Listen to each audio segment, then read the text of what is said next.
Well, beautiful people, best damn nation. It is Wednesday, and you know what time it is. It is the best damn wrestling podcast. My name is Brian Renegade, and with me, I have the best damn crew. First of all, you see this man's pectorals uh, in a dark alley. He can either save your life or beat the hell out of you and throw you in the trash can. He is the green-eyed bandit. He is the king of grapple. He's your mama's favorite wrestler. And he can whoop your daddy ass, Mr. Everything, Victor Andrews. What's happening?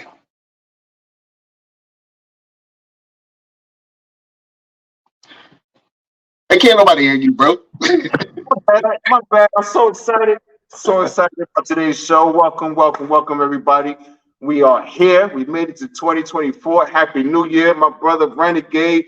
Happy New Year to you, brother, man. Listen, brother. this year I have labeled it God Year. Okay? This is God Year because I feel like He's going to give us everything that we've been waiting for, we've been fighting for, all the struggles we went through, all the storms we've gone through. And just to let you know that this is God year, just to show the whole world, the best damn nation, that this is God year, let me give you guys a little preview of what God did for me. Mr. Everything is now in yo city. I partnered with a good friend who found me and has allowed me to utilize his gym with full equipment. Mr. Everything has moved up. This is God year. This is the year where success is imminent.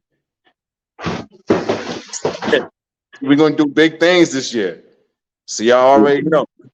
If you're in a Raleigh, big team, boy. If you're in the Wake County, Johnson County, Durham County, Wayne County, Cumberland County, I don't care if you in Charlotte County. Come see your boy. Come get a good workout in. Oh, man.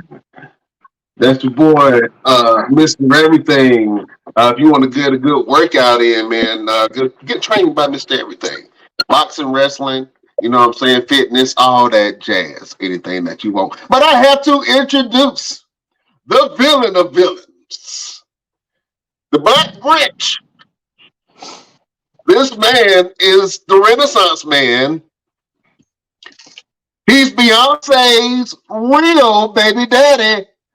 The one and only LP is in the building. What's going on? What's going on? Oh man, what's good with you, my brother? Happy New Year. You know what I'm saying? Happy New Year. Happy New Year. All that jazz, man. It's good to see you, brothers, man. Glad to see you for another year. Beautiful people, we got some hot stuff going on for you. Comment in the box. Show us some love. You know what I'm saying? If you're on Facebook, Twitter, Twitch, X. Twitter is X. X. You know what I'm saying? If you're on any of those platforms watching us, welcome to the Best Damn Wrestling Podcast. If you're in Radio Land, then Spotify, iHeartRadio, Pandora, Apple Music, any of the platforms where you get your podcast, you can listen to your boys, the Best Damn Wrestling Podcast. We the best thing smoking. Yeah. Fellas, we got a big interview today. Mr. Everything, I'm just going to let you tell the people about the guest that we have for today. Yes, so ladies and gentlemen, this is one of the best talents out there. He's traveled all over the world. He's had multiple tours with Japan, and he's getting ready to actually go back again pretty soon. I'm gonna let him tell you about his career story. He's an amazing man. I want to introduce you all to a good friend and past opponent, Ryan Davidson, ladies and gentlemen. We want to have a chance to talk to him, chop it up with him, and get to know Mr. Ryan Davidson today. Oh man. So we're excited for that interview. But fellas, we got to get into some of this wrestling news like we does. Beautiful people, we do this each and every week. You know, it's my favorite thing to do. Prepare yourself for hot topics. I'm gonna go with the hot button right now. That's on all of the blogs and the news feeds and the wrestling world. They got all the tongues are wagging. Your boy Chris Jericho is in some hot water right now, man. He has some allegations of some sexual misconduct backstage, sexual harassment claims from multiple people. So I want to get you guys' thoughts on that, man. Let me go ahead and go to the villain of the Best Damn Wrestling Podcast. LP, have you been checking up on this Chris Jericho news, man? No, I saw something a little bit about it the other day, but I hadn't really had a chance to dive into it. I mean, at this point, who ain't got sex harassment charges? So it's like everybody. So no, I haven't had a chance to follow who it is or who's been saying it. I did see something briefly about it, but I'm not completely up to date with what he did or what he allegedly done. Well, allegedly he's allegedly made passes at women before. There was a stigma going around that he would steal people's girlfriends, wrestlers' girlfriends, which is a no-no in the wrestling world. I'm not sure how true those allegations are, but you know, Mr. Steal Your Girl. I didn't know. I didn't know Chris Jericho was Mr. Steal Your Lady. Watch your shit. We think that he made a list. What you thought that list was for? Ooh, yeah, that's the list. Yeah, a hit list. That makes sense. Yeah, that makes sense. You know, just everything. Being a wrestler, man. Have you ever seen stuff backstage where you know you thought that it might have been questionable, or you know, some wrestlers may have took it too far? No, because ain't nobody doing no craziness like that around me. They know better. If I see something, I'm not saying something. I'm doing something about it. So no, I have not experienced that. I have heard stories of different areas and different guys, and a lot of them get canceled and whatever. I hope this news about Chris Jericho is not true, because he is like a pioneer of this generation as far as the professional wrestling goes. So I don't know, man. The only time would tell. And here's the thing. Wait, is that the allegations that he took somebody's girlfriend? That's not harassment. What's wrong with it? Well, you know, I was just saying that was something that he was known for in certain locker rooms. Okay, so was Edge. So was John Cena. You know, I mean, different time. I guess it was a different time back then, but you know, nah. Some of that. We always say, do not bring your girls in the locker room. They're not wrestlers. They're not talent. They got no business in the locker room anyway. So the problem is with talent. You know, some of the talent have, you know, filed sexual harassment claims within the AEW, and Tony Khan has some uncomfortable questions to really answer. You know what I'm saying? About his sexual harassment policy. Tony Khan is an uncomfortable question. Have you ever seen Tony Khan? He looked nervous all the time. Yes, he gonna have a. I think he regrets buying. He don't look happy. Like I think Tony Khan needs to.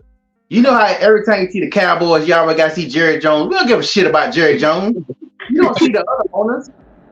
Tony Khan used to stay behind the scenes and not even had, you know, let everybody think that it was Jericho in there running the show or something. But he's don't need to be. He's not Eric Bischoff.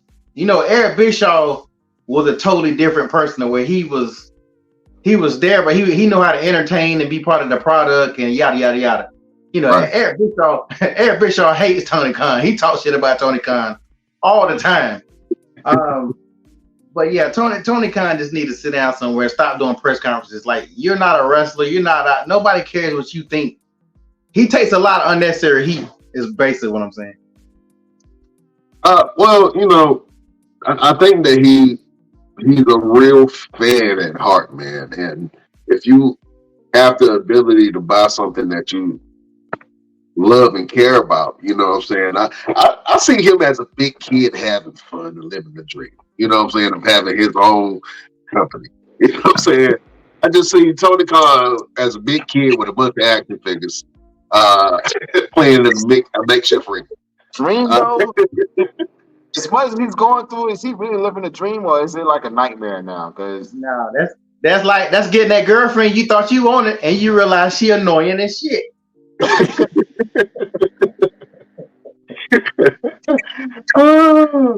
Well, you know, I think that it'll pass over, man. I hope that the claims aren't true. There's always some kind of discourse, some type of disruption within the backstage of AEW, and I think that they're quickly becoming known for that more than they are for some of the great matches that they've been putting on lately, man. So we'll see. I really don't want it to go any further, but you know what I'm saying? Yeah, you got to watch what you say. You don't want to get me too. You know what I'm saying? We talked to Austin Aries. He was saying, I got me too. You know what I'm saying? So you got to watch. You got to watch what you're doing nowadays, man. You know what I'm saying? It ain't the old days like it used to be. Very true. Oh, man. Fellas, speaking of AEW, man, they now have a new champion in Samoa Joe. He defeated MJF, and he is their new AEW champion. Let me go around the board real quick. I want to get your thoughts on this to see how you feel Samoa Joe would do as a champion for AEW. Let me go, LP. I think he's great. I always hate that they was never gonna give him the chance on WWE. So I'm happy to see Joe get this opportunity. I mean, the dude's earned it. He's been in the game for a long time. He's a beast on the mic. He's a beast in the ring. I never understood why WWE didn't go ahead and let him get to that point where he could have got. I think he's gonna be a pretty good champion. Yeah, well, he had the opportunity to win the NXT championship, and I thought that they were going to do something with that, and then he got apparently hurt, and then started doing the commentary right after that. I wanted him to stay on the product, man, because I love Samoa Joe, and I've been watching a little bit of what he's been doing since he's been in AEW, not as much, but you know, Joe is Joe, man, and I love what Joe can do. Now, will he elevate the AEW product? I'm not sure. I'm pretty sure he'll put on some great matches and really push the talent. And that's a type of wrestler that you need. I think that MJF was doing more harm as a champion than he was doing good, to be honest with you. Mr. Everything, how do you feel that Samoa Joe is now your AEW champion? Man, I really don't know. I don't know what it'll do for AEW. Honestly, I don't know what Samoa Joe could do in terms of being champion for AEW. I think they're getting to a point now where they're just trying to put the belt on anybody just to make it some type of relevance. And then Samoa Joe is like the next best thing outside of MJF. I don't know who can you really see taking the belt off of him in a singles competition. Like, they would have to do some type of stipulation type of deal for Samoa to lose the belt, because he is like a really dominant type of talent. And yeah. Like, if nobody really gonna legit go out there and be like, yeah, I could beat Samoa Joe. Like, he made an open challenge, and I I responded to it on Twitter. I ain't gonna lie, because I'm like, I'll get in with him. I don't care. I'll bang with Samoa Joe. I hope he's watching. I hope he's listening. Samoa, if you listening, what up? What up? What's going on? What you trying to do? But it remains to be seen. Let's see who actually steps up to the plate and who actually elevate. That is the biggest thing as a champion. Is whoever your competition is, you have to be able to elevate them to make yourself look more relevant.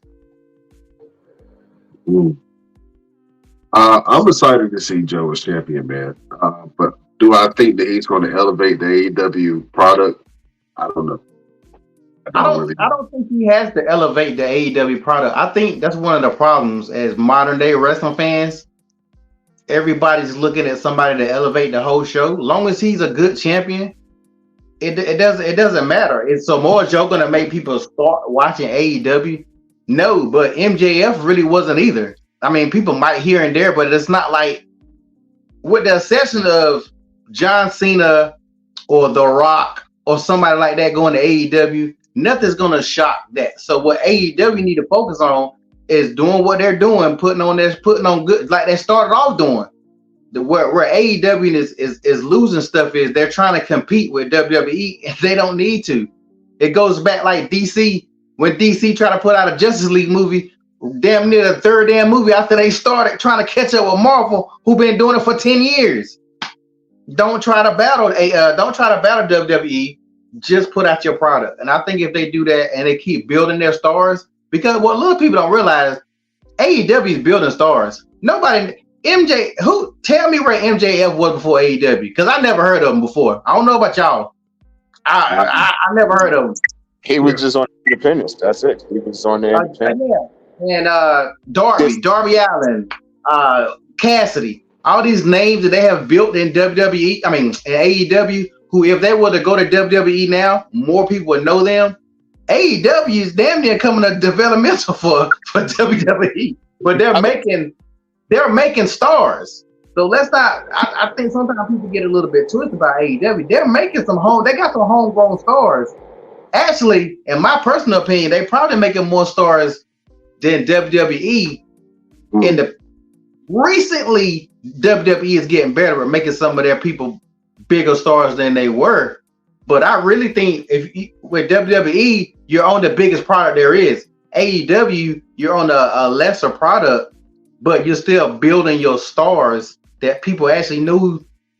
Hangman Page and some of the other Young Bucks. The only reason why I know of them is because of Ring of Honor, and that's because I used to watch Ring of Honor when it used to come on TV with no cable. It's the only damn thing wrestling I could watch. Was Ring of Honor, because it came on like 3 times a day on Saturday. But the average person was not watching Ring of Honor. So yeah, I think AEW would be all right if they stay their course and stop trying to compete. That's an interesting perspective. Well, if we're going back to WWE and NXT, man, one character that you guys might be familiar with is Velveteen Dream, man. And he has some allegations against him as well. Some inappropriate behavior with some male minors and, taking pictures of wrestlers and using the restroom, stuff like that. Those allegations. So he just recently almost dropped the Usher's confession.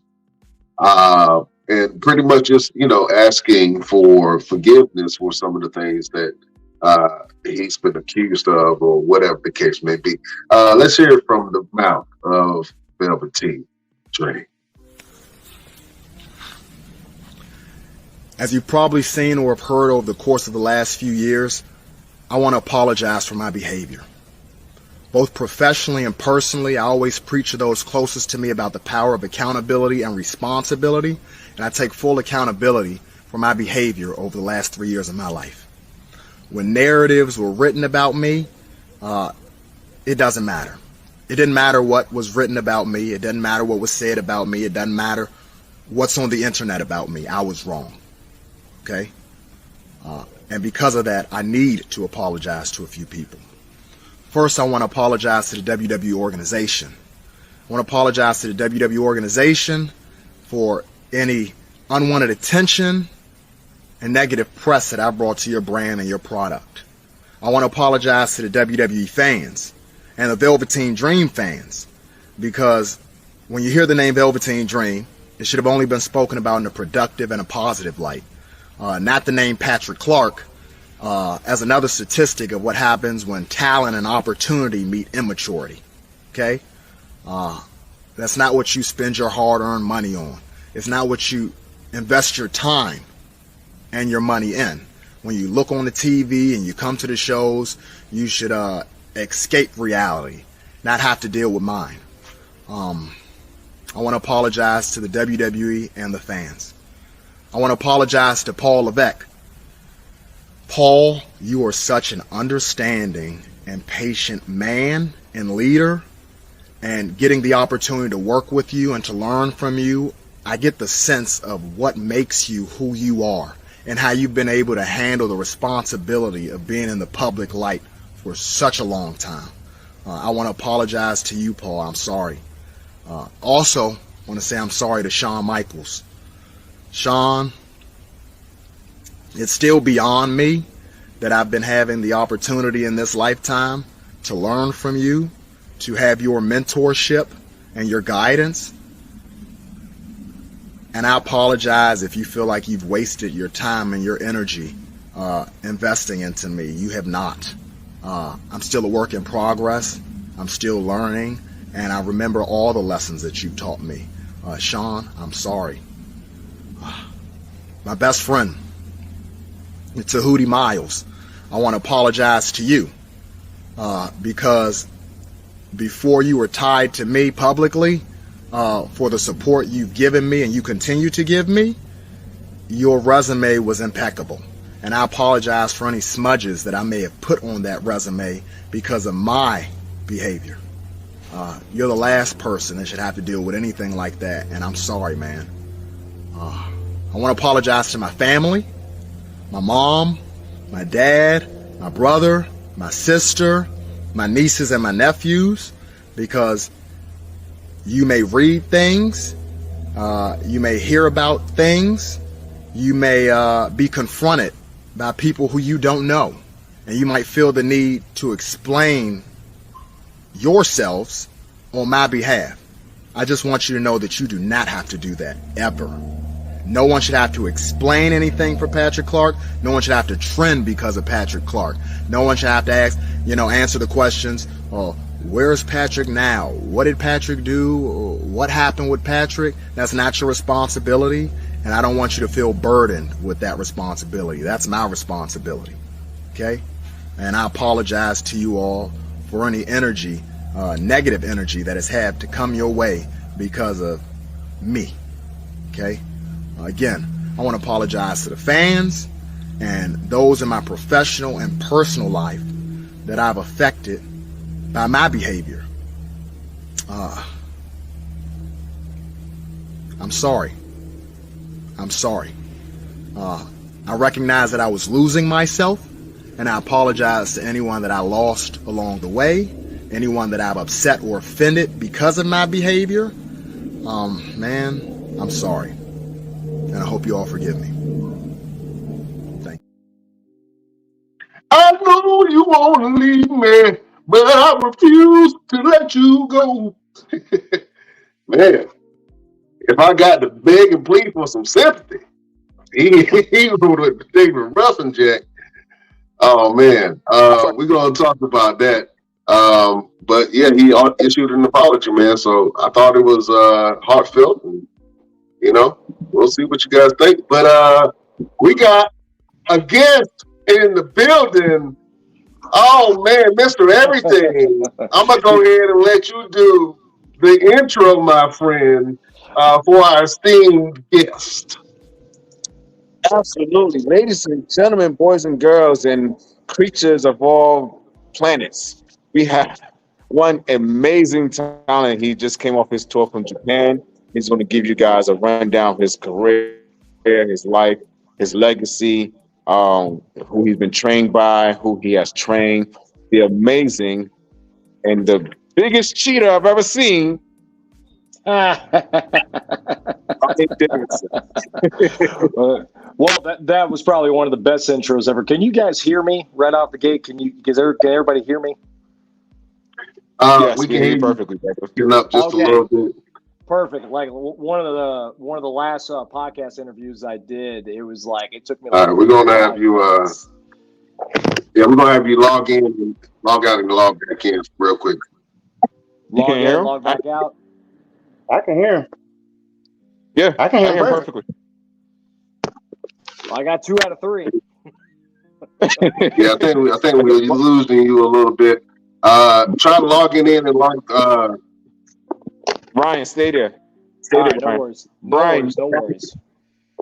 Renegade, you're lagging.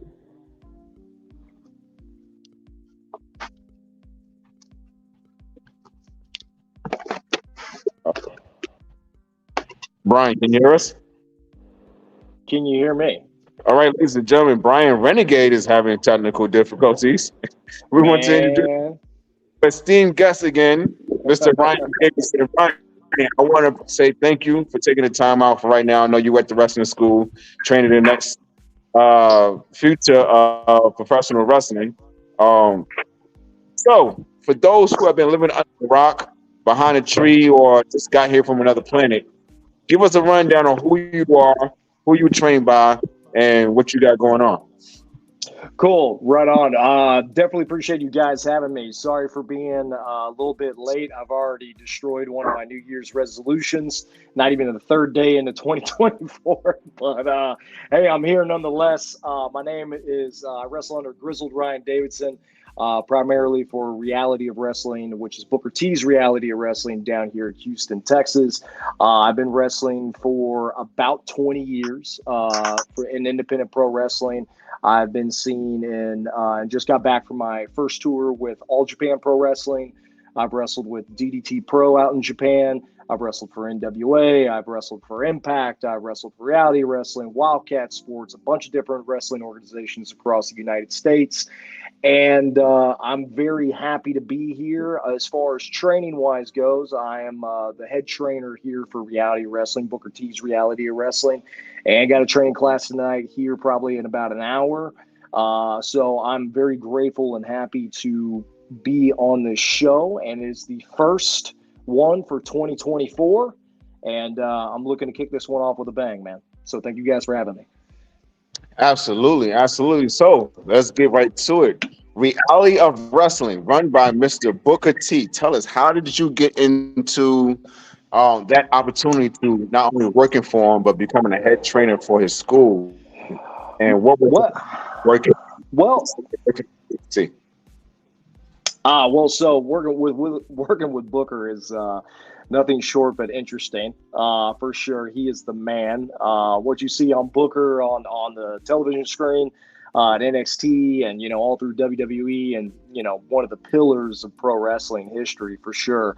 What you see is what you get. I mean, Book's a character, man. A lot of energy, but also shoots it to you straight. And I'm very, very grateful to have him as a mentor. And how I jumped into Reality of Wrestling was basically I broke in right when I got through playing college football at West Texas A&M University, which ironically enough, it was nicknamed Wrestler University because Dusty Rhodes, Dory Funk, and Terry Funk, Bruiser Brody, Stan Hansen, Tully Blanchard, Tito Santana, Ted DiBiase, all played sports at West Texas A&M University, which was West Texas State back in the day. And I just pretty much just happened to get a scholarship to go there and just didn't really know of the wrestling history until I played college football there. But, once I got done playing football, I got into pro wrestling basically late 2003, early 2004. And then I broke my leg outside of wrestling, which put me on the shelf till about late summer of 2004, and then just been running and gunning ever since. And then getting into Reality of Wrestling around 2007. I moved back home to my hometown of Houston, Texas, after living out in the panhandle of West Texas and out in Oklahoma, and was doing indie shots and everything like that. And then I had a buddy of mine who was wrestling full time with Booker back in the day when it was known as PWA, and he was like, you got to come down to books. And I was very fortunate. I kind of got the red carpet treatment because I basically I didn't have to pay like most wrestling schools. It's like $3,000, $3,500, $4,000 to try and be a pro wrestler in most schools. And I just came in, I showed them my skills from working the independents for about 4 years up to that point, 3-4 years. And Booker was like, hey, just pay the gym fee, you're good, and just got it through with that. And then I think it was around 2012 or 2013. That's when PWA turned in and got rebranded into Reality Wrestling. And we've been running together ever since. I have a very long history and have known Booker since 2008. Pretty close to the guy, man. I consider him like I definitely consider him more of like an uncle, like just basically an uncle. Him and Charmel are, very close, and I owe them so much. And I've given a lot of my time and loyalty to them, and happily to do so, because Reality Wrestling for sure is my home. And it's a place, no matter where my wrestling career goes, whether it's Japan or anywhere else, I'll always have time for Reality Wrestling. As you can see, I'm here in the building right now down here in Texas City. And yeah, man, they've been wonderful. They are wonderful people. And I think, it just goes to show that when it comes to a two-time WWE Hall of Famer, and of course, Charmel being a WWE Hall of Famer as well, you really can't go can't go wrong with learning under that knowledge tree, that wealth of knowledge that they both have. And it's really shown apparently in my success and a lot of success for other people inside the wrestling business. So very grateful to be here. Awesome. As wrestlers, we always talk about that learning tree and being able to learn under somebody and getting their wealth of knowledge. What is something that Booker may have said to you in your career that has stuck out to you so big that you kind of carry that in everything that you do in terms of your career and kind of pass on to the next level of professional wrestlers? I'll try and keep it to a couple of things, because I don't think we have enough time on this podcast or even a whole podcast series to talk about all the things I've learned from Book and Charmel and everything that I've done here at Reality Wrestling. But, Book says, this to anybody that comes to Reality Wrestling. This isn't just a wrestling school. This is a performing arts school. And what he means by that is that you have to do certain things in wrestling that set you apart from the norm by focusing on the things of what not to do rather than the things that you should do, let alone from a showmanship aspect, getting every little bit of what you do inside that ring larger than life. Because it's more than just moves in there. I mean, I can go on the street and find a homeless guy and I can teach him how to body slam somebody in 5 minutes. It's not about the moves. It's what you do before and what you do after, and getting people drawn and paying attention and get invested into what you do. And Book's a master at that, because he'll tell anybody, like, don't get me wrong, Book was horribly athletic and did a bunch of amazing stuff in the ring. But when it came to like a wrestling prowess, like he got by a lot of things, and a lot of people that he wrestled had way more of a wrestling experience, quote unquote, than he did as far as mat technician wise. But the thing was, what made Book great was that he accentuated the showmanship and like the Shakespeare of what we do to get people invested, and always carried his brand and his likeness to such a high regard to where if you needed to laugh at him, you could, but also not too much to where like you didn't take him seriously. Because no matter where you loved him or you hate him, you always took him seriously inside that ring. And those were things that he definitely taught me. In fact, that was probably my first lesson from Book, is that there's a difference between he and ha ha, right? You can get by with a he, but the moment that people are falling out of their chair laughing at you for whatever's being done in the ring, then that pretty much that image of seriousness kind of gets flown out the window, and it's very hard to get that back depending on what you're trying to go for with your character in pro wrestling. And it's a bunch of those different things, man. And he's always been a very prime example of what it takes to be a professional in and out of the ring, and how the grind, no matter where you are in your wrestling journey, it never stops. It either advances or upgrades, or it just changes or shifts. And there's a lot of different stuff to it, but those things and so much more have been a bunch of pillars in my career that has led me to a lot of success. Man, that's awesome. I have a question for you. I'm back, by the way. Hey, what's up? We hear a lot about wrestling dynasties, wrestling families, and certain areas where wrestlers come out of. I know Canada gets the praise for having some really great technical wrestlers. But Texas, man, actually has a lot of wrestlers that come out of Texas, man. Can you talk about some of the wrestlers from Texas that influenced you other than Booker T? There's something in the water down here, man. There's something in the water down here in the Lone Star State. But yeah, man, I mean, Texas is just so flooded and rich with wrestling history. I mean, right off the top of the list for me, I think the greatest of all time is Eddie Guerrero, who's a favorite of mine. And, the Guerreros is such a, is a pillar in professional wrestling, not just only in the state of Texas, but also in Mexico and, of course, around the world. And then, of course, you can't go, without talking about the Von Erichs, who just came out with a movie, The Iron Claw, which I'm very happy to have a bunch of buddies that are actually in that movie. And my boy Luke Hawks, shout out to Luke Hawks from Wildcat Sports. He has been a guy that has given me an opportunity to do some stunt work for Heels when it was on Stars, and gave a lot of opportunities for a lot of different people to get, certain gigs in TV and film. And him and Chavo Guerrero got a lot of those guys, just not guys just from Rowdy Wrestling, Wildcat Sports, but also NWA, of course, to get on this project. So it's really cool to see that. But going back to the Texas history, you got the Von Erichs, you got the Funks, you got the Guerrero family. I mean, Texas, of course, you got like the Undertaker. I mean, you can't go with, not without talking about the Undertaker, right. Stone Cold Steve Austin, and the list just goes on and on. So I'm a fan of it's always hard when somebody's like, Ryan, who's your favorite wrestlers? Like, don't get me wrong, I just said Eddie Guerrero, and that's always been a constant for me just for so many different reasons. But also at the same time, it's like when I talk about like anybody else, it's like, well, it could be Stone Cold one day, and the next day it's Book, and the next day it's Taker, and the next day it's this guy or that guy or whatever. It always changes because what's good is what's good. You know what I mean? And I'm grateful to be a part of the Texas wrestling scene. And yes, not even in the past, but even now, we have so many people that are just killing it on the scene, man. First and foremost, good buddy of mine, a guy that I have seen grown so much, just not in the ring, but just in life. The bounty hunter, Brian Keith.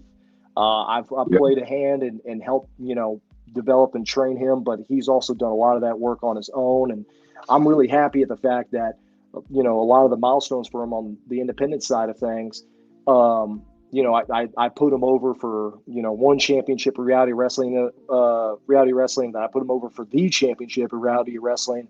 And then just to see him grow and evolve and just be this amazing performer, dude, it's phenomenal. And then, outside of him, you have Roxanne at NXT, who, originally came out of Laredo, but she didn't really hone her craft, of course, until, she got to Reality of Wrestling. And then just to see her blow up and do so many great things. Hion's another person who's been killing his women's wrestling. She just did New Japan Pro Wrestling, or an event for them out in LA just about a few months ago. There's so many different people, guys like Will Allday and Edge Stone and so many others. I mean, there's almost too many to name, because it's great to see somebody from Texas get that moment. But what's also even better is that the community of wrestlers that we have in the Lone Star State, like, we all support each other. Like, there's somebody at Ring of Honor, or there's somebody on AEW, or there's somebody in Japan or whatever.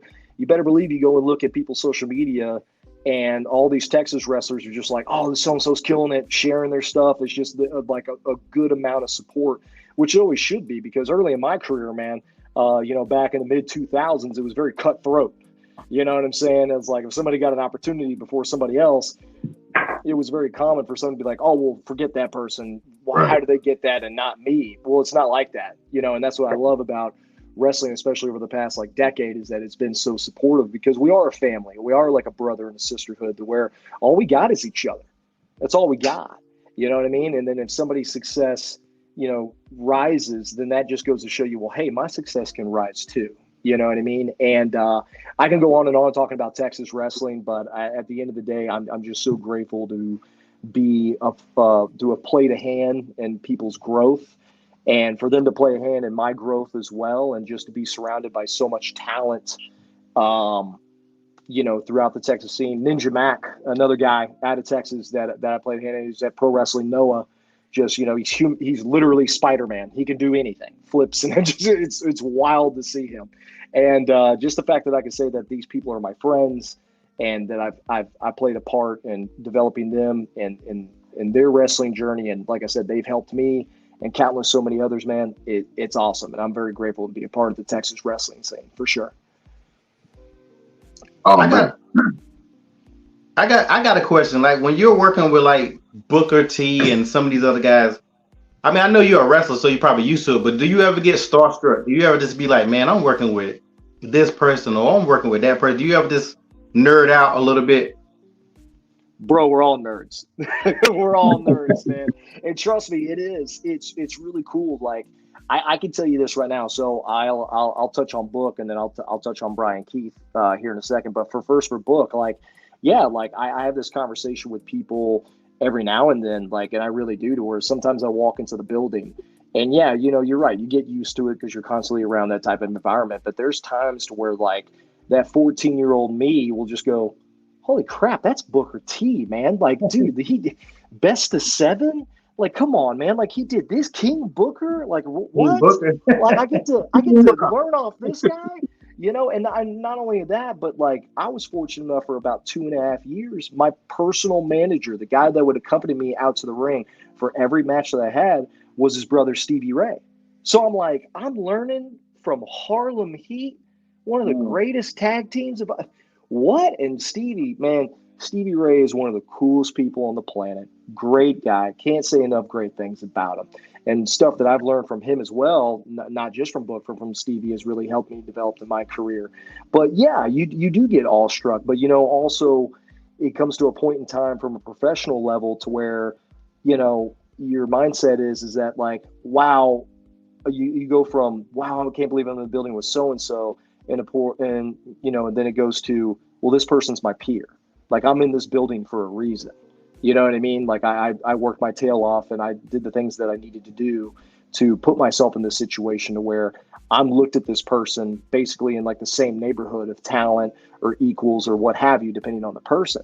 And it's crazy. But, going on to Brian Keith, when we're talking about like starstruck and nerding out, oh my God, man, there'd be times where like I see him on social media, he's wrestling Masato Tanaka. I'm like, you're wrestling who? It's like, bro, what? You're a Ring of Honor? Dude, you're on AEW? And then back onto me, like, he comes to me and go, dude, you're in the Real World Tag League for All Japan Pro Wrestling. Bro, you're in All Japan Pro Wrestling? Are you crazy? Oh, my God. And, like, we mark out for each other. You know what I mean? And it's great. But it also goes back to that support, because it's not just him, but it's like it's other people. Because – when we see somebody do something good and we know they came out of the Lone Star State, it's like, well, hell, we could do that too.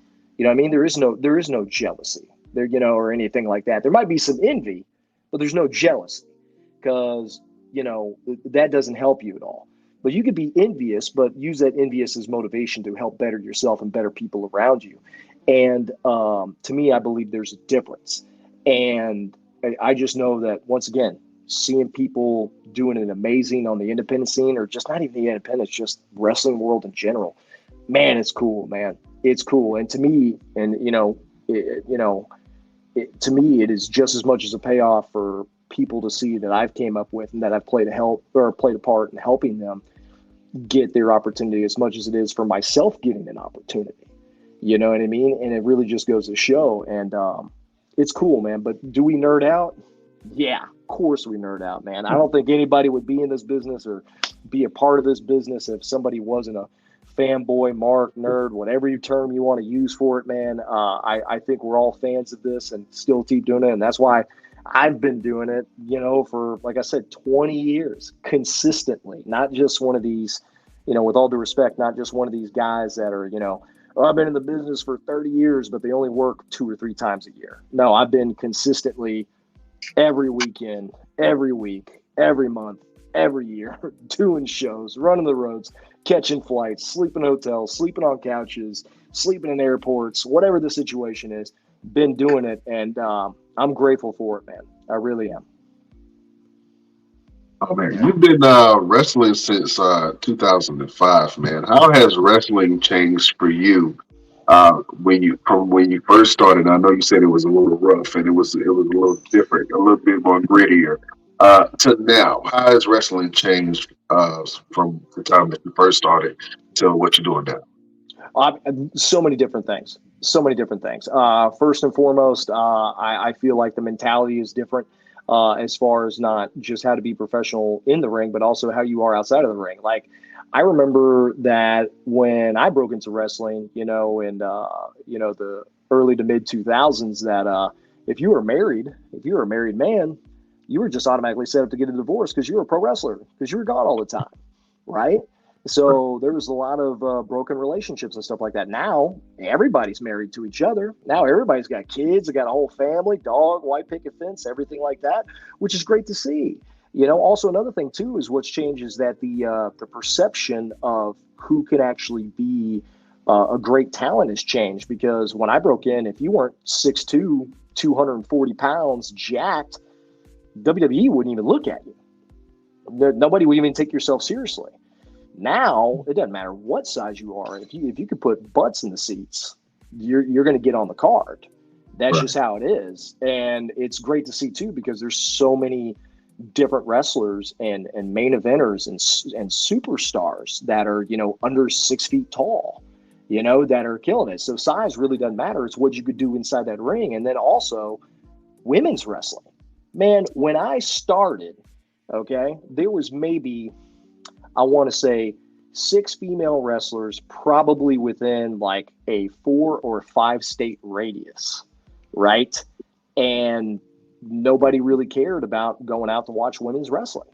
They just didn't, because it was divas at the time, and it was no disrespect to any of the the women wrestlers at that time or anything like that. But from an independent standpoint, it didn't really catch on. And then of course you saw the revolution of women's wrestling just blowing up, and as it should, because women are athletes too. They always have been.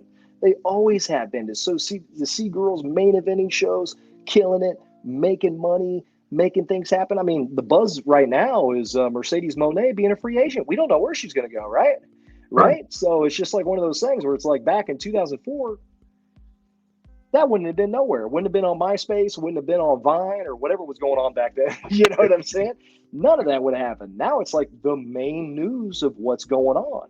So to see the explosion of women's wrestling, and now it's like, dude, just the fact that you can have consistently ran and just so many different all women's wrestling show, like, good for them. Like, good for women to go out there and kill it, and just as good as anybody.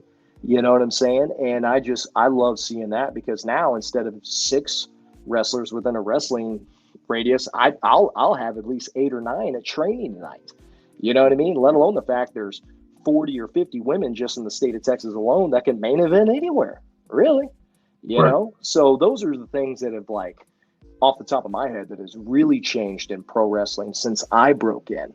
You know what I mean? And, of course, social media. I mean, like I said, it was MySpace back then, so now it's just, you got, Twitter or X, and, Instagram and, Facebook and everything else, and Twitch and God knows what else that's out there. And I mean, as it should, man. If there's any way you can make $1, get some exposure, out there, then by all means take it, because that's what it's there for.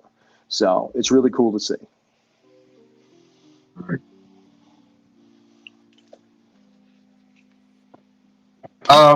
You had a group while you, I believe, were in called the Renegades, right? Yeah. Oh, yeah.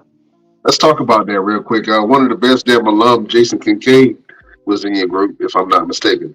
the man, a Matt Wizard. I honestly, I think he's a wizard. There's some things he can do inside that ring that I was like, what? It has to be magic because there's no way, you know. But anyways, yeah, Kincaid's the man. Oh man, talk about that time with that group because you had uh, Sammy Guevara in that group, man. Talk about your time within the group of the Renegades and how did that come about? Yeah, the Renegades, man. That was something that it really didn't even get brought to my attention, or I was told that I was going to be in this faction until I actually got to Japan. And it was my first tour back in 2018, and I wrestled for DDT and a couple of different promotions under the umbrella of DDT. That's Gambare and Basara, and those companies and everything like that, which those are awesome Japanese wrestling companies. And I was told of this faction called the Renegades, which was basically spearheaded by Shigeho Irie, who's a phenomenal wrestler. Phenomenal. God, this guy's so good. So good. And he developed this faction that he was going to basically take foreign wrestlers or gaijin wrestlers, and he was going to go ahead and just spread chaos throughout the entire landscape of the wrestling landscape of Japan. And,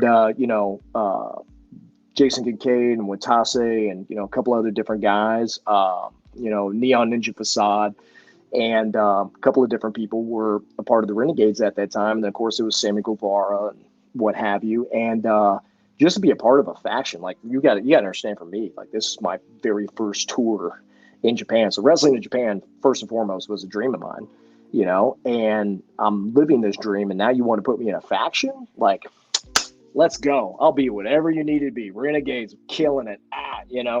And we did great, man, and it was a great showing. And DDT is a wonderful promotion, man. Like they are absolutely nuts, but nuts in the best way. And their talent there is world class. Like that's one thing about pro wrestlers out of Japan, is that when it comes to their basics, their fundamentals, the footwork, everything, it's pristine. It's just pristine. And then you stack on top of that the charisma and the showmanship of what they can do, and then all these wacky things that they can do, to where, like, when I was over there, when I just I think it was like my second day from this tour I just did for All Japan, and I went, and a buddy of mine got me tickets to go see the Ryogoku show that DDT did, the one where Chris Jericho was wrestling Takeshita. That just happened. And just the fact that, when I wrestled at DDT, they were doing Cork and Hall shows and everything like that, but they were kind of like smaller venues outside of that, this, that, whatever. And then like once a year, they might do like a big arena show. Well, the fact that they pretty much sold out Ryogoku was just like amazing to see. And then, on top of that, it's like you have Hiramu and Hatada are wrestling for the wrestling for this championship, and it's almost like spin the wheel, make the deal type match, to where like every match is different, to where like as soon as like one match stops, then it turns into like a blindfold match, then it turns into like a almost like a bra and panties match, then it turns into like this other different match, and like there's one point in the match to where they're both laying down next to each other, and then the referee puts the title belt over Hiramu, who's from New Japan. And then the next thing you know, they go ahead and count the 1, 2, 3, and the actual championship is now the current reigning champion, and they have to pin the belt. Like who thinks of stuff like that? You know what I mean? Like DDT is crazy, man. It's wonderful, and I was very happy to wrestle for that organization and to be a part of the Renegades, man, because we were in a company, and a majority of their content is basically like very wacky, creative, weird fun. The Renegades was taken very seriously, very, very seriously, but it granted me opportunities to get in the ring with female legend Miko Satomura. I got to get in the ring with Mao and Speedball Mike Bailey, who's probably one of the best wrestlers on the planet right now, and all these different things. And plus, doing 6-mans and tags with Jason Kincaid, which once again, he's a wizard. That guy is incredible at what he does. He's probably the most creative wrestler I've ever seen. And it was a blessing, man. So like wrestling for those guys and wrestling around those guys has definitely upgraded me in my own wrestling career. Will we ever see a resurgence of the Renegades or a small faction of you guys? I tell you what, if they book it, I'll be there, man. I'm all about it. Will it be there? I don't know. Like I said, that was spearheaded by Irie, but I know he's doing great things. He's in Japan right now, but he was killing it at WXW in Germany and all over the world, really. And but to answer your question, if the Renegades had a resurgence, would I be about it? Absolutely. I'd be the first guy on the plane to go back and to take care of business. Oh, man, I know that's right. Talk about some of your personal journeys, right? What's something that you've learned within the last couple of years that's really stuck with you about either wrestling or life? Man, that's yeah. I can tell you, for me, and this is something that I tell a lot of guys that I train, and not only that I train, but people that are my peers. And one thing is that, and this is a Booker T thing, to where it's like the only luck you'll ever have in this business or in life is your preparation. That's the only luck you'll ever have. And I can tell you from my standpoint that when the opportunity happens, and it will, it's never going to come to you as fast as you think it's going to. Because wrestling in life it's a mental game. It is a mental game. Now, going back to where, like I was talking about, you seeing people all around you killing it, blowing up, doing great things, everybody's supporting each other, but there's also that inside little competitor inside of you that's like, well, hell, like, what do I need to do to get to that level? What do I need to do to make something happen, And if you don't have your mind right and you don't have your emotions in check, you can let that overwhelm you, and you can honestly think, detrimental towards yourself, and be negative or bitter or whatever. And I tell everybody that it's never going to happen to you as fast as you think it's going to. But when it does happen, and it will, then it's going to come to you faster than you ever thought, because that was so true for me. It was so true for me, because wrestling in Japan, it was like a far out dream that I just didn't think. Like it was a dream, but it was at the same level from my standpoint of like wrestling WWE. Like it was just this, I don't know if I'll ever touch it, this, that, whatever. But then when it actually happens, and then you're there and you're standing behind the curtain at Cork and Hall about to go out and wrestle in front of 3,000 people, you're just going, wow, like that happened, right? Like this is happening right now. And, I could tell you, I know it's a buzzword, but manifesting is real. I wrote things down in my journal. I'm wrestling here one day. I don't know how, but I just know it. I feel it. Next thing you know, you go back and read journals from a few years ago and you go, wow, I actually did that. Like I actually did that. You know what I mean? And the lesson out of that is just to keep grinding. And I know that's like a very unsexy thing to say, because people are like, oh God, I hear that all the time. Grind. But it's like, once again, it goes back to preparation is the only luck you're ever going to have. It's just because here's the thing, like an opportunity could fall into your lap, and that's great. But if you're not prepared, that's a one-shot deal. Bang, it comes and it goes. That's it. Right. But if you want things like that to keep happening to you, that's where preparation comes in. Right.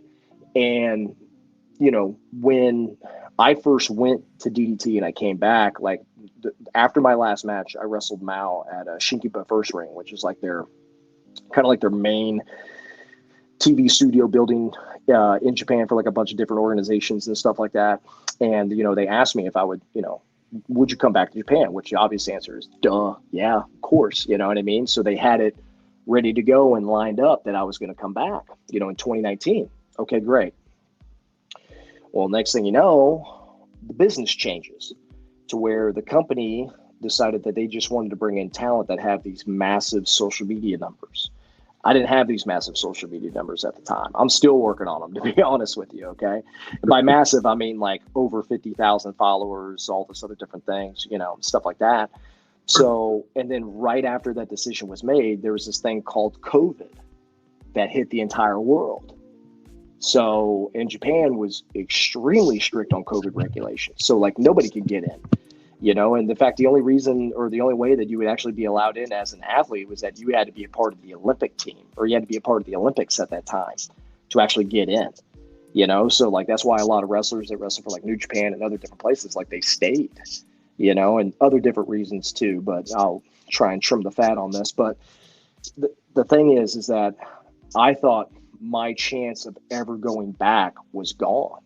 And I went into a massive depression over that. I really did. Like, I was just like, God, it was just a one-shot thing. And then I questioned, like, was I actually prepared? I thought I was, but I don't know. They told me I did so good. And, you know, fans hit me up and, you know, I still talk to a lot of wrestlers. Like, I just didn't know, you know? And it just really messed with me mentally. But I also knew preparation is the only luck that I'm going to have. So I got to somewhat stay prepared. So once I eventually got out of my funk and just went ahead and I was like, look, I'm just going to keep grinding. I'm just going to keep doing my thing, this, that, whatever. Next thing you know, 5 years later, All Japan Pro Wrestling hits me up. And not only do they hit me up, but they go, hey, do you want to be a part of our Real World Tag League, which is one of the oldest wrestling tournaments that have been around in pro wrestling. They've been going on since, I think, 1978 or something, longer than I've been alive. And I'm like, oh my God, I'm doing the exact same things that these guys that I've looked up to and I've watched thousands of hours of tape on. I'm a part of something that they've done. You know what I mean? And All Japan was like me coming up as a wrestler, it was WWE, All Japan Pro Wrestling. Like, that was it. Just those two. Anything else would be no in between. No WCW, ECW, none of that. Nah, man. WWE, All Japan Pro Wrestling. Wow. And the fact that I got on that, I was just blown away. I was like, oh, like I couldn't believe that it was actually happening. I just couldn't. And it still does. It still kind of blows my mind that I was there and did that. And, you know, and it not just from, like, I know talent-wise, like, I'm good enough to wrestle anywhere. But the thing was, just from, once again, that little 14-year-old me that was just like, dude, you're doing the same thing Stan Hansen does. Oh, my God. You know what I mean? Like, it was just crazy. Once again, nerding out, you know? Like, yeah, of course I nerded out. But it taught me a big lesson of just, like, you have to stay the course. And I'm very blessed that I've always had this little voice in my head that was like, man, even in my deepest, darkest moments, to where I'm just like constantly thinking about quitting wrestling, and, you know, maybe this isn't going to work out. You know, I gave it my best shot, or this, that, whatever. There's this little voice that just came, just keep going, man. Just keep going. Just keep going, bro. Just keep going. And I did.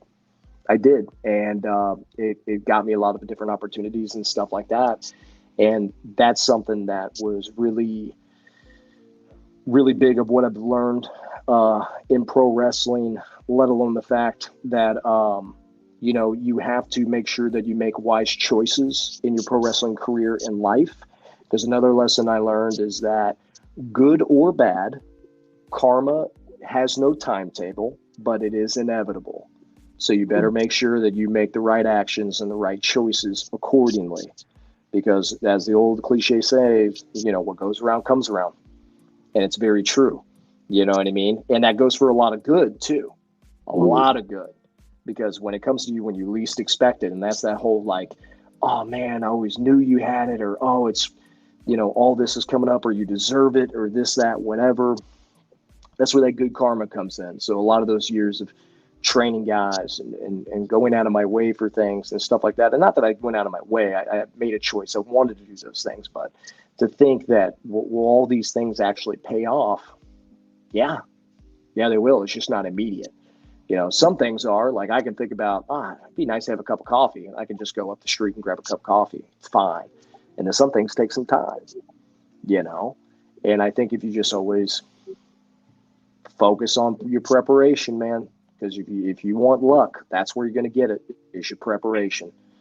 That's where you're going to get it, because an opportunity will come to you. I've known guys that have gotten contracts in Japan or other different companies just because, unfortunately, someone got hurt, or someone's visa didn't go through, or something crazy happened out of nowhere, and then they just picked up. You know, they got a phone call randomly one day.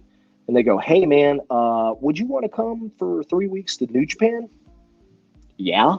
You know, like out of nowhere, right? I can tell you, for me on heels, the show Heels with Stephen Amell and everything like that was on Stars. Literally, that phone call came out of nowhere on a random Tuesday afternoon. Random. Just random. Picked up the phone, Luke Hawks.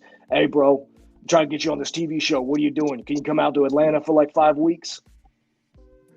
Yeah. Let me just get some things. All right, man. Cool. Later. Next thing you know, I'm on a TV show. That's awesome, man. It's crazy. But the thing is that happened to me. It can happen to you. It can happen to anybody on this show, anybody listening at any times. You just have to be prepared, because that's the luck that's going to come into you. Just be prepared. It's intention. It's putting that intention out there, because that's all preparation is just intention. You know what I mean? Just keep putting out those intentions, and you'll get that luck. That luck will come to you. Oh man, I can see that you have a small love for the acting. You know what I'm saying?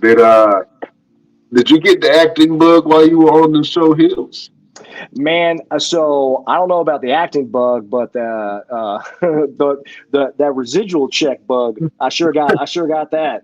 The paydays were kind of nice, that's them SAG checks were kind of nice coming in the mail afterwards. But as far as that experience, yeah, man. I mean, don't get me wrong. It is it's a very hectic, time-consuming job. I mean, like I can tell you from like personal experience, like guys like Stephen Amell, Alex Ludwig, a lot of these different actors and actresses, that were on this show, never stopped moving. Never stopped going over their lines or going over different things.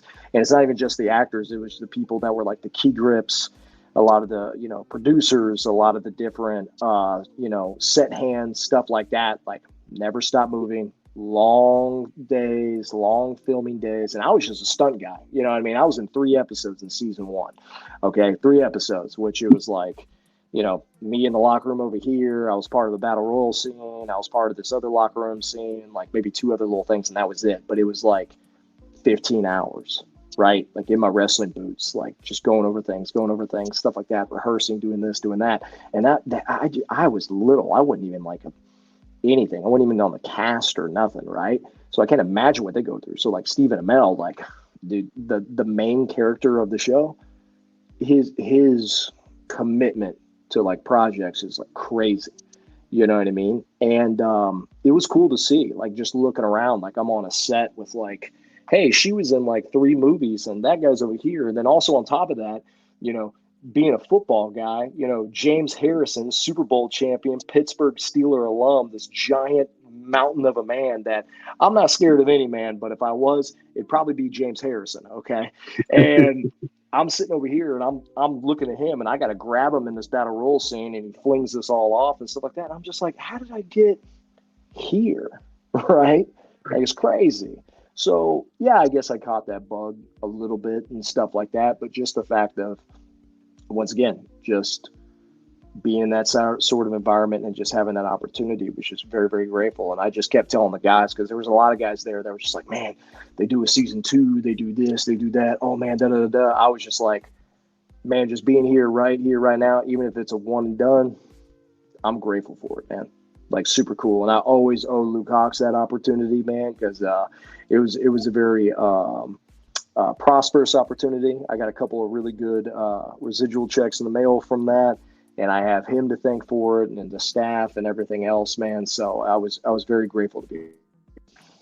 Well, next time your check come in the mail, I'm about $3. Man, I got you. How about 5? I can give you 5. My man, I appreciate it. Talk about preparation. I know you're getting ready to start the training down at school right now. What are you doing in terms of preparing the guys for the training? Like a night of training with you? Well, it depends. It depends on what class it is. So I mainly run the advanced classes here at Reality Wrestling, because we have a beginner, intermediate, and advanced classes here. And then, of course, there are times to where I'll run beginner and intermediates. And I think tonight's actually an intermediate class, to be honest with you. So it depends on the level of where each wrestler is at. But the main thing that I try and teach, regardless of what level, is first and foremost safety, which comes with proper technique of doing things. Because for anybody that stepped inside a wrestling ring, as fun as it looks, it is no playground. You can get hurt and banged up in there very quickly. So fundamentals is very, very big with me. Very big with me. I tell people all the time, if you have great fundamentals, you can wrestle anywhere in the world. I am a good example of that because I am not I'm not a body guy. I'm not the biggest guy. I'm not the fastest guy, but I have great fundamentals because I win it over and over and over and over again, just on the little things. And it's just, that goes to show. And when you're working inside the ring, so I'm the type of trainer to where I'm kind of a stickler for things. Like I try not to be over the top when it comes to things because I know from people's minds are different. So it might take this person a little longer to learn this, and this other person might catch up quickly.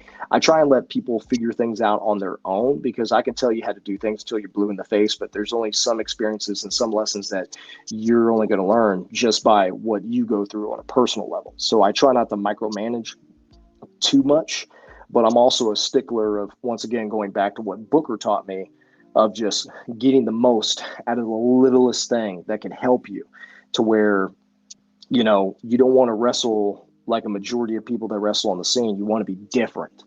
And by being different could be hitting the ropes a certain way, the way that you go into a certain hold, the way that you react to something, the way that, your demeanor is, the way that your facial expressions are, picking up, how to move your body around so all the cameras around the building can see you rather than just focusing on the hard cam. You know what I mean? A big thing that I teach is that in my mind, when I'm wrestling, like it doesn't matter if I'm in a VFW hall, high school gymnasium, I'm at a civic center, doesn't matter where I'm at, I'm always wrestling in Madison Square Garden. Because what I do in the ring, I got to make sure the single dad that took his 8-year-old boy to get wrestling tickets and the only thing that he can afford is the nosebleeds, I got to make sure they see what I'm doing every single thing that I do, right? And that really applies into the basics and fundamentals as well, rather than just going in there and doing it, having things deal with purpose, right? And also at the same time, from a physicality standpoint, because wrestling's wrestling. There's contact, you're hitting. I know people like to use the F word a lot, or it's like fake or whatever, and I can debate that all day and stuff like that. But also at the same time, it's like, even though we are wrestling and this is a physical, enduring thing that we're doing, we also want to make sure that, hey, I'm not trying to kill you. I'm just trying to make some money in here. And guess what? If you're making money, I'm making some money too. And we're going to be a lot happier together if we're going to be making some money in here, right? And the company's going to be happy because they're making money off of us, and then we're making money, and da-da-da-da-da. And it's a great thing for everybody, right? So with that being said, is that I also want to make sure that guys aren't getting in there just trying to rip each other's heads off, because I have the mentality of, hey, I got like 3 or 4 more shows to do after this. Right, because anybody who's on the independent scene or running big loops for WWE or other major companies, you don't just do one show a week. You're doing like 3 or 4 or 5 events week after week, and you got to make sure that you are taking care of yourself, but you're taking care of the other person in there, and vice versa. So there's a lot of those aspects that I go into wrestling as well, because anybody can go in there and just take somebody's head off if they got a clean shot. But, it's just one of those things that just, pro wrestling really is art in so many different ways. It really, really is. And I try and take what I've learned from Booker and my own personal experiences, and from other things that I've learned from other different legends around the wrestling, guys like Harley Race, who I've gotten to learn some things from that I'm very grateful for, and guys like Stevie Richards and Stevie Ray and countless other different people all around pro wrestling. Mr. Ebony Tom Jones, may he rest in peace, was my original trainer. He was like a pioneer for black wrestlers. He's like the man from like back in like the 70s and the 80s and stuff like that. Like guys like them, like I just try and take what they taught me and just spread it out to everybody else. Oh man, that's great.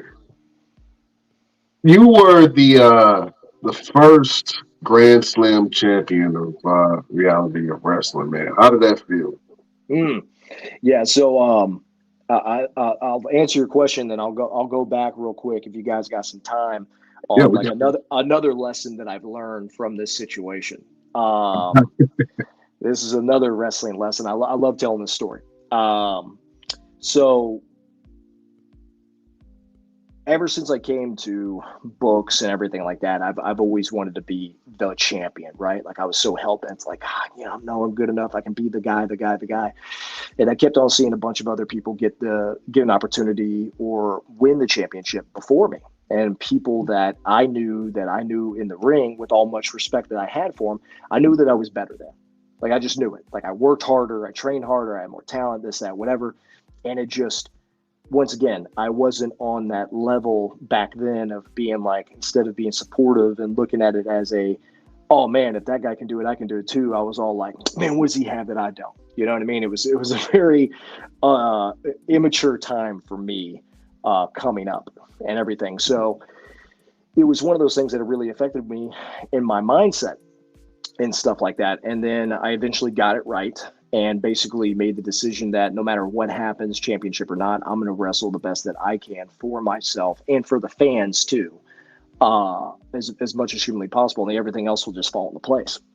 So, during that time, I won tag team championships with Reality Wrestling. I won the Texas title. I won, what was the other title that they had? I think it was the international title or something or anything like that. But anyways, I won these championships. I was like, okay, that's cool. This, that, whatever.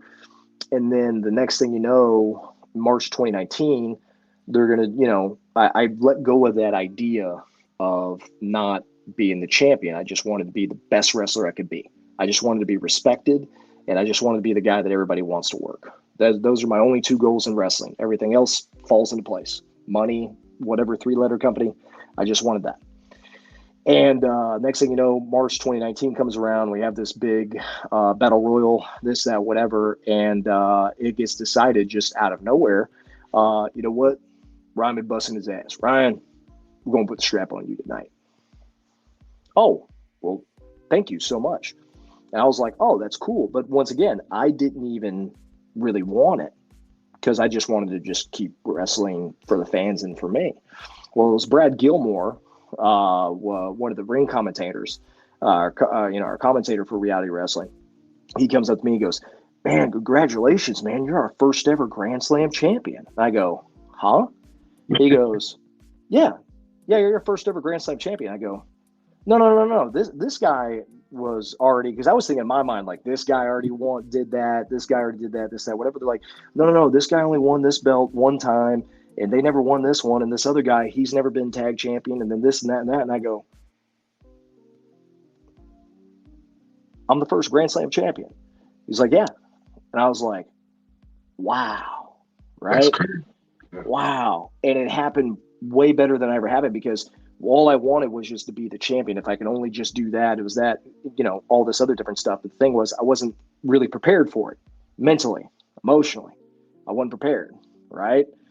So when I got prepared and I mentally and emotionally let go of that and just focused on me and just trying to bring the best that I could, not only did I win the belt, but I actually did something that no one else was able to do. So actually what I've always wanted wasn't as good as what actually happened, right? Which is also another great lesson into the fact where it's like when you just focus on yourself and you let go of like these external things and just be the best version that you can be, then don't limit yourself to just one little thing because you don't know how great it can be, right? You just don't.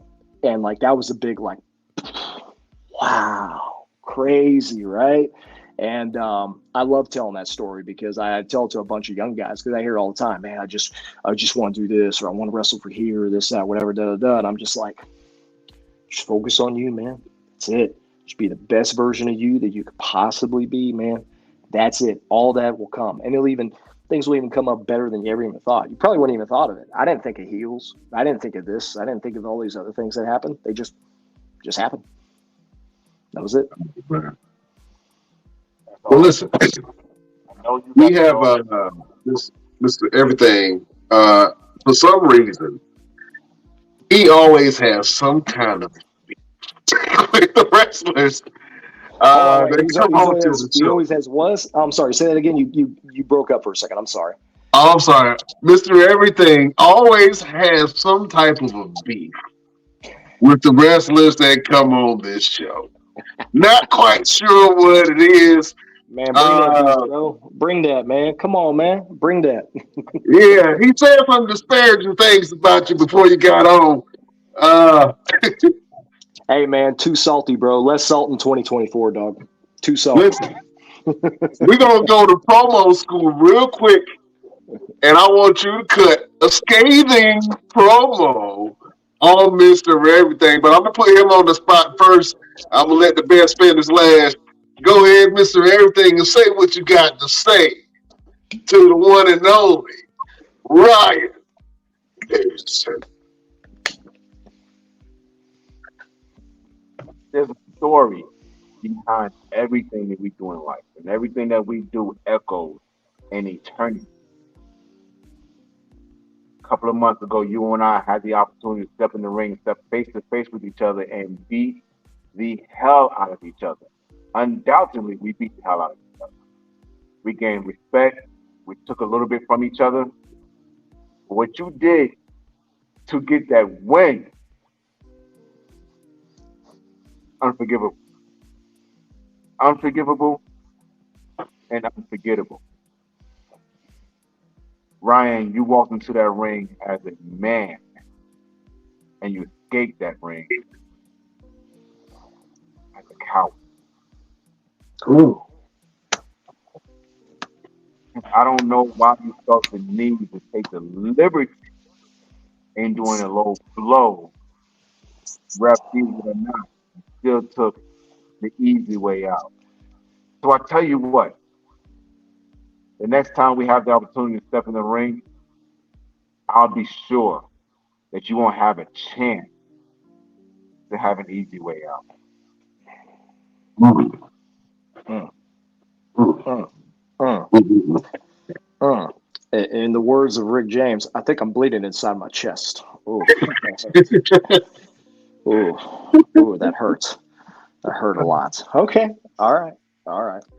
That's good. I also like that that gladiator quote that you had. See, you're spending too much time watching the greatness of other men, when really you could have been taking all the experiences that you gathered, getting that ass whooping from me when we actually stepped in the ring last time. When you're sitting there counting the lights and I'm counting the dollars in the back. Okay. So here's the thing. Look, I know that you're serious, and don't get me wrong. I'm not even going to try and get it twisted, man. I know that you are what you say you are. You're Mr. Everything. Because I went ahead and had this vision of when I got in the ring with you that I was like, man, he's only going to bring this and brought that and this. You brought everything.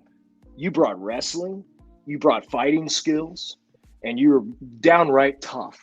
And trust me, I know there's only about maybe 10 tough guys in the back when you and I were wrestling in Arkansas. But the only difference between you and me is that out of those 10 guys, 9 of them call me sir. Okay? So I'll tell you this, Mr. Everything. The next time, if there will be a next time that you get in the ring with me, instead of just watching movies and watching tapes of other great men, the only thing that you need to do is just watch me beat you again. And I'll take you out to eat after we're done.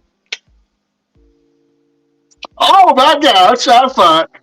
Bang bang bang bang! Oh man, You, he gonna take you out to dinner like Diddy.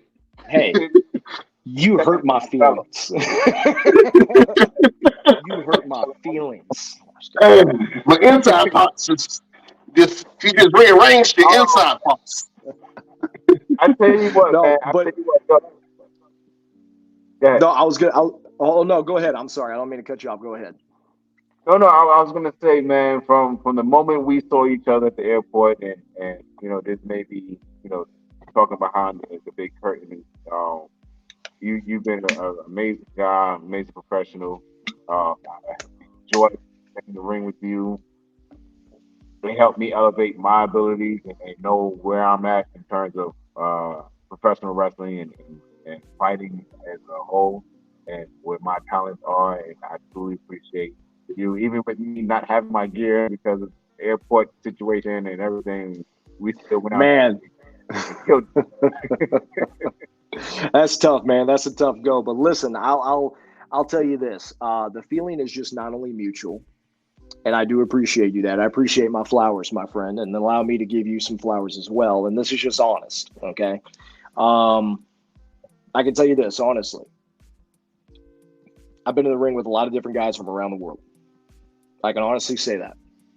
And I can tell you, and I meant it when I told you this in the back when we got done. There's not a lot of guys that I can go out there very first time and go out to have the type of chemistry that you and I had. And not only on top of that, but the fact that you and me didn't talk about anything, nothing, zero. And I mean zero, which was crazy because I knew by your cadence and the vibe that you brought in that I already knew you knew what you were doing. And like I said, I saw some matches on YouTube and I was like, okay, guy's got some skills. He's got good footwork, this, that, whatever. Okay, cool. I can have an idea of what kind of match that we're gonna have. But the type of vibe that you actually brought was on the fact of like, hey man, we just want to go out and just get it done. And I'm like, oh, a fellow veteran, eh? Ah, like in Michelangelo Ninja Turtles, a fellow chucker, eh? Ah, is it doing the nunchucks? And like I had that moment with you, and then you back that up in the ring, and I'm sitting there going, man, this dude would kill it in Japan if he got that opportunity. Man, that's what I'm talking about. This dude here is awesome. So, buddy, thank you for making that night for me way easier than I thought it was going to be. Let alone I thought it was going to be easy in general, but you know what I'm getting at. And it just goes to show your test of skills and your level of what you're at. By all means, my man, if you ever doubt yourself, trust me when I say that there's no reason to, because you got the skills, you got the talent, and I'd be more than happy to work you again and again and twice on Sunday, my dude. So on the Lord's Day. So yeah, man, it was really cool, and I appreciate it, man, and I appreciate you guys for really having me on. Had a lot of fun on this podcast episode. I just looked at the clock. I'm like, 6:45. Here we go. So got to stretch and get this going and everything. But man, gentlemen, thank you so much for allowing me to bend your ear for a little bit on this amazing wrestling podcast you guys have. Please keep doing it. Please keep continuing to put out good content and stuff like that. And man, thank you. Thank you for having me on, man. If anybody wants to wants to check out any of my social media at rdbear57, Twitter, Instagram. Facebook is just Ryan Davidson by all means. And, love you guys. Appreciate y'all. Thank y'all so much. And we appreciate you real quick. Great interview. Hey, listen, we want you to leave the people with a final word. And you dropped a lot of gems during this entire interview, man. But if you had to give one more final word to give a little bit of motivation, a little bit of hope to the people that are listening to you right now, what is your final word? See, man, all I do is drop gems, Brian Renegade. That's all I do, man. I just drop gems. I drop a line of them, multiple lines, a field, if you will. Okay, but there ain't no better gem than the Best Damn Wrestling Podcast, man. And I know everybody out here on 2024 is making themselves some New Year's resolutions. They want to make more money. They want to lose more weight. They want to go ahead and get the girl or the guy or the job, the status, the house. The only thing that you need to do is to make sure that you cut out a little bit of time each and every week for the Best Damn Wrestling Podcast. And then, of course, if you got some time after that, go ahead and watch some Ryan Davidson matches because you'll never be disappointed because I am the man around here. So around these parts. And Mr. Everything, you and I got unfinished business, brother. Nothing but love and respect, but we got unfinished business, baby. And it's all good. But guys, bless you guys, man. Thank y'all so much. Appreciate y'all. Y'all keep doing what you're doing because y'all do it well. All right. Thank you so much. All right. Right. Right. Y'all be good, man. Later, man. Peace. Oh, man. Another heater. You know what I'm saying? What do I bring? The best booker in the business, Jack. The best booker in the business, man. Oh, man. That was a great interview from the one and only Ryan Davidson. He was dropping some jewels, man. You know what I'm saying? Almost philosophical, as we can say. but real quick. Did y'all hear what that man said? Did you hear him when he What had you say? said, if I had an opportunity in Japan, I could kill it in Japan? Did you hear what he said when he said it? Because I heard when he said it. Because I was like, what he I ain't said? hear those parts. I ain't hear He those parts. he heard it. LP, did you hear that? I ain't hear that.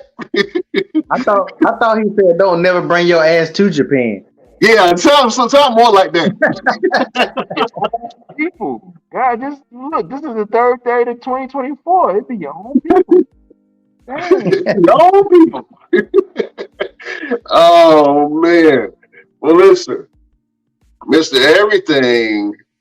Let the beautiful people know what you got's going on and where can they find you. Absolutely. Y'all already know I'm wrestling every week. Wrestling every week. Got some big things coming up.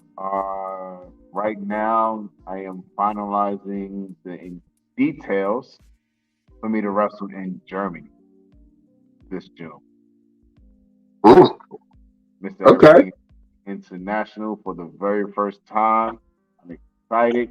I'm blessed. I don't know what I am right now. I'm just like ready.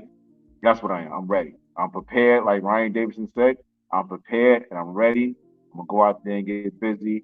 Um, I now have a facility to train in terms of personal training and fitness. So that's a big venture for me right now that I'm so excited for and ready for. Um, yeah, man, I'm just out here just look. It's God year. It's God year for me right now, and I'm ready and I'm excited, happy, and yeah, man. I could say the same thing over and over because it's just what it is. Yeah, man. I love that. It's God shit. Y'all hear that? You know what I'm saying? LPZ, what you got's going on and where can the people find you? I saw one of your headpieces. Looked like you was about to make the Statue of Liberty. Yeah, I'm trying to work on something for maternity shoot. So I've been going back and forth trying to do that while we been on. Mhm. But yeah, same old photography shows, events. Just follow me on Instagram. One Click Photography Shoots with an S. You know, I always got this going on every week. Let's not forget, we always got this going on every Wednesday. Yeah, and you got your own show too, LP. Talking about fashion and the fashion industry. What drop some jewels on that? Oh yeah, I have another little podcast. We just getting it started. This actually be the second episode in January. We're gonna do it like once a month. We just talk about modeling stuff, fashion, whatever pops up at the time. Um, I do it with Kelly Cunningham. It's called, what is the damn podcast called? I forgot that quick. Oh yeah, it's just our opinion podcast. But we really about to go full blast with that. But we just getting that started. So yeah, so I'll be doing two podcasts now. I don't know. I don't know if it's a good thing or a bad thing. I guess people want to hear me talk a little bit. There you go, man. You got a voice that people want to hear, man. Oh man, and we got the best damn nation showing you love. Such a dope photographer. All right, boy, LPZ. You say that. Yeah, we giving flowers this year, Jack. You hear me? Oh man. My name is Brian Renegade. You can find me on all platforms at Brian Renegade. Check out what I got going on. I'm so excited for this year, and I got a big announcement to tell you guys, but it's gonna have to wait. When I tell you, you're gonna be like, oh my god. So yeah, follow me on all platforms at Brian Renegade to see what I got going on, and you can follow the show and everything that we got going on all of our social medias. So you can catch us on Instagram at the Best Damn Wrestling Podcast. You can check us out on our Facebook group, the Best Damn Wrestling Podcast. You can check out our Facebook page, the BD Wrestling Podcast. You can check us out on X, or formerly known as Twitter, at Best Damn Crew. You can check us out on Twitch at the Best Damn Wrestling Podcast. And you can follow us on TikTok at Best Damn Wrestling Podcast. Fellas, real quick, you know we do this at the end of each show. I wanted to really cram in a lot because there was a lot of stuff that happened, man, including the return of the great one, The Rock. But you know how we do it. We got to give people a little bit of motivation, a little bit of love. I'm gonna start with your boy LPZ, the genie of the Best Damn Wrestling Podcast. Do you have a word of motivation? A word to get people through their week? A quote? An excerpt from the book of L. Oh man, I think I'll just say just like stay positive. I think he hit so much stuff on the head about staying positive, and you'll get there when it's time to get there. I mean, I liked a lot of stuff that he said, and that was like a big thing that he really was bringing up. So real, just stay positive and keep on pushing. That's about to keep it simple today. That's all you got to do. Just keep pushing. Just keep pushing, stay positive. Sometimes, to be honest with you, man, that's the hardest thing to do. You know what I'm saying? Is to keep yourself motivated, and the crazy part is most of the time you put your things that you want to accomplish on such a high pedestal. And then sometimes when you get there, it feels empty, right? But then you realize it was never the goal to be achieved. It was always the journey and enjoying the journey. You know what I'm saying? So I agree with you, LPZ. Believe in yourself. You know what I'm saying? It'll get you through. Mr. Everything sitting in your gym, you know what I'm saying? Do you have a final word or word of motivation for your beautiful subjects? Yes, I do, and I've been thinking about this for a while, and this is what I wanted to do the last podcast. But my brain was all over the place, and it comes from the movie Finding Nemo, and it was the scene where the school of fish was telling Dory whenever they get to the what was it, like the cavern or something like that, to go through it and not over it. And when they got there, Wally was looking at it. He was like, "No, that looks dangerous. It looks dark and it's dangerous. It's better that we go over it." And she was like, "No, no, I'm telling you that I feel like we need to go through it." Mm. And he convinced her to go over it. And when they did, they ran into a school of jellyfish. So I want to tell people today, sometimes you just gotta go through the storm. Don't try to go over. You just gotta stay the path, stay the course, go through that storm, because you never know what's on the other side. You don't know what's on over top of it. You may be more in danger going over it or trying to go around it than just going straight through it. So keep your eyes focused, keep your mind together, and just go through that storm. You'll get to the other side a lot easier. Oh man, I didn't know where you were going when you first said the Finding Nemo thing. I was just keep swimming. I thought that you was about to say that. I swear, I swear. But that was a great analogy, man. I like that. You know, sometimes you see something and you be like, man, I don't want to go through that. But sometimes that is what builds your character and makes you who you are. You know what I'm saying? The adversity and the things that you go through. Sometimes you don't know how much the character building that we go through whenever we face adversity. You know what I'm saying? I had a little altercation. Let me go ahead. I got it. I'm gonna give you my final word and I'm gonna kind of go into it. But I had a little altercation where I had to get some scraping in with somebody. And I didn't realize that even though the words that I was saying to the person was non-threatening, my energy and my presence was. And that person was a little fearful, and they called the police on me. 7 police popped up at my door. So I'm saying, it's like, man, we starting off the year kind of rough. But I think that you have to be mindful, and I was very justified in all that, but I think this is my final word. You have to be mindful when the enemy is trying to attack you, and you have to be mindful when people try to get you out of your character. You have to be mindful of your energy when it comes to your friends and your family whenever you're dealing with something personal, because you never know how that may affect them or how you may come up. You know what I'm saying? So I think that going back to what Ryan Davidson said, man, just be prepared. You know what I'm saying? Prepare yourself for the victory as well as the battle. You know what I'm saying? Prepare yourself for the journey as well as the destination. And during that time, watch your energy, watch the things that you say about yourself, watch the things that you say about other people. You know what I'm saying? Don't let in the poison of doubt and fear try to stop the progress that you're making towards the new you and your new destiny. You know what I'm saying? And when the enemy comes knocking, don't let them take you out of your game. You know what I'm saying? Stand on all 10 toes. Stand on business, as T.I. Son said. Stand on business. And, just don't let nobody take you out of your character of who you really are. You know what I'm saying? Because you're going to be tested. You're going to be tried. You know what I'm saying? It's going to be times where you're going to have some tough decisions that you got to face. But stay prayed up. You know what I'm saying? Stay protected.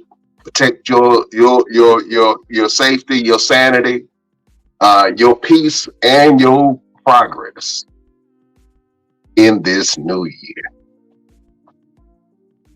No, that was a loaded one, but it's okay. Fellas, how'd you feel about that final word? I like the fact that these final words they all tie together. They always tie together. Yeah, they always mesh together. You know what I'm saying? We all about spreading love, peace, head grease, and positivity on this show. On this show. Oh man. Real quick.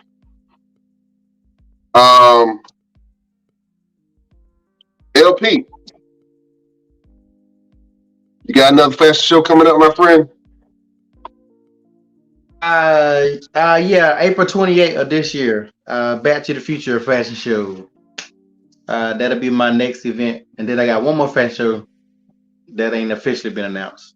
So I'm doing 2 this year. I said I was only doing 1, but like a dummy, I'm doing 2 this year.